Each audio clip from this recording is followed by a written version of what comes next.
Je suis Aethelfelt de Dameram, une fois reine d'Angleterre, épouse du roi Edmond Ier. Mon récit traverse les vagues tumultueuses d'une époque où la royauté n'était pas seulement une affaire de sang, mais aussi de stratégie, de cœur, et parfois, de chagrin.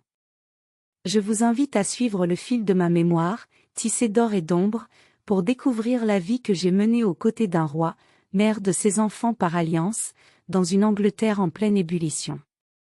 Née dans une noble famille anglaise, ma vie fut dès le départ orientée vers la cour royale. Mon éducation, rigoureuse et complète, me prépara non seulement à soutenir un époux roi, mais aussi à naviguer dans les eaux troubles de la politique et du pouvoir.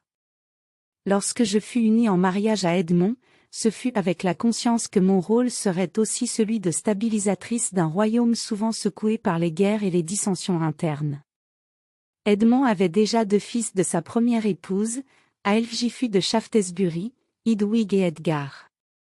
Devenir leur belle-mère fut une responsabilité que j'acceptais avec tout le sérieux que cela requérait. Ma relation avec ces jeunes princes ne fut pas seulement formelle, je m'efforçai de leur apporter amour et guidance, consciente du poids de leur destinée future. Mon mariage avec Edmond était empreint de respect et d'une affection profonde, qui se renforça au fil des années. Ensemble, nous affrontâmes les défis qui se présentaient à nous, qu'ils soient politiques, militaires ou domestiques. Edmond, en tant que roi, était souvent appelé à prendre des décisions difficiles, et je me tenais à ses côtés, conseillère silencieuse et confidente dévouée. Hedwig et Edgar, chacun à sa manière, m'apprirent autant que je leur enseignais. Avec Hedwig, l'aîné, les relations furent parfois empreintes de défis, sa jeunesse impétueuse le poussant souvent à tester les limites de son autorité future.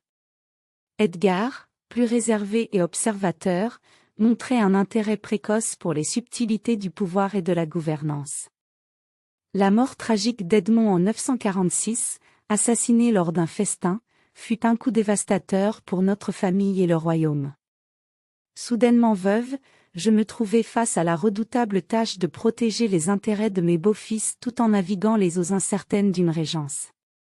Mon deuil fut double, pour un époux aimé et pour la tranquillité d'un règne qui avait promis plus de paix qu'il n'en avait finalement livré.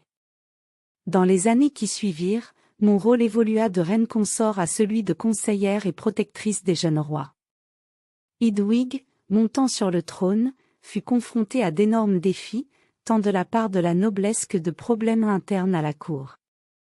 Edgar, de son côté, continua à mûrir sous mon aile, sa sagesse grandissant avec lui.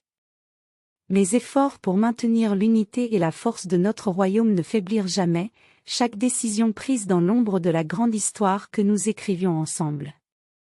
Mon récit, bien que souvent relégué aux notes de bas de page des chroniques royales, est celui d'une femme qui, à travers les liens de mariage et de maternité, façonna le destin d'une nation.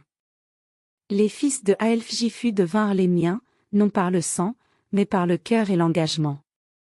Cette histoire, tissée de l'amour et du deuil, de la politique et du pouvoir, reste gravée dans les annales du temps, un témoignage de ma vie passée à la cour d'Angleterre, où chaque jour apportait avec lui son lot de défis et de triomphes.